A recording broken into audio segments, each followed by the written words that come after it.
Kasus hukum hari ini adalah mengenai kisah seorang suami yang ditinggal mati oleh istrinya dan mengalami kesulitan saat akan menjual rumah karena aset diatasnamakan kepada anak mereka yang belum dewasa.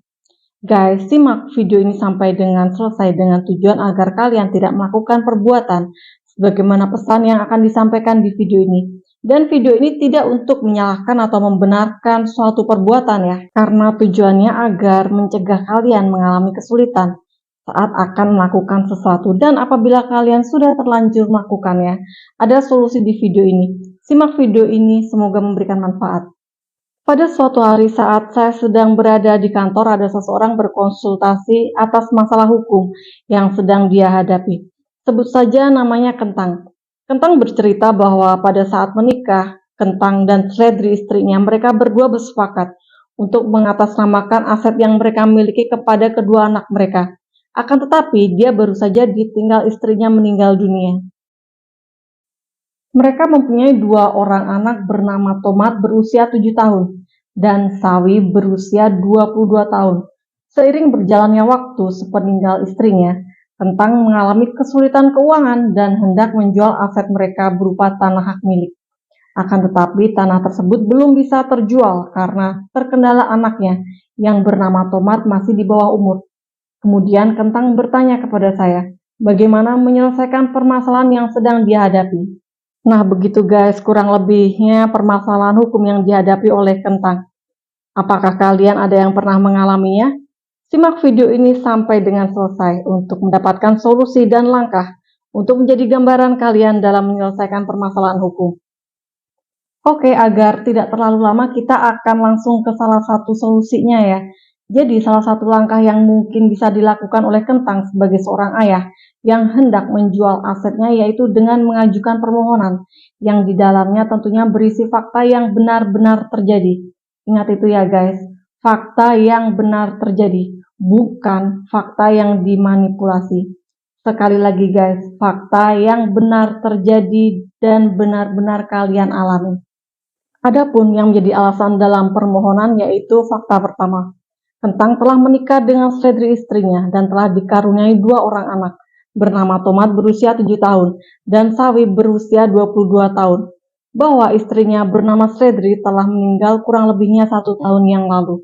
Fakta kedua, bahwa Kentang memiliki sebidang tanah dengan sertifikat hak milik nomor 01 dengan luas kurang lebih 100 meter persegi.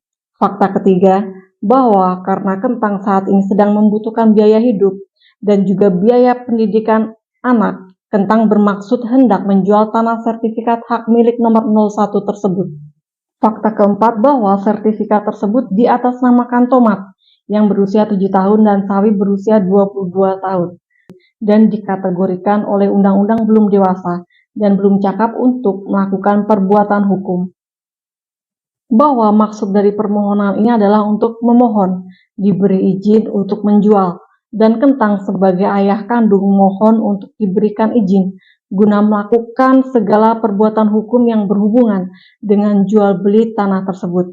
Fakta keenam, bahwa anak Kentang yang bernama Sawi sudah berumur 22 tahun dan tidak keberatan apabila Kentang sebagai pemohon menjual tanah sertifikat hak milik tersebut.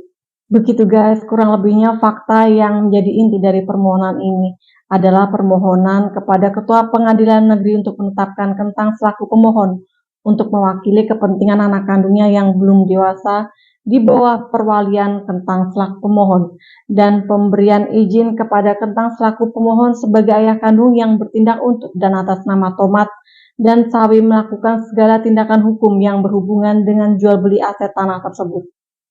Selanjutnya, adapun dasar hukum untuk mendukung fakta-fakta yang telah disampaikan, yaitu sebagai berikut, bahwa berdasarkan pada dasar hukum ini menjelaskan mengenai 1. Anak yang belum mencapai umur 18 tahun atau belum pernah melangsungkan perkawinan ada di bawah kekuasaan orang tuanya selama mereka tidak dicabut dari hak kekuasaannya.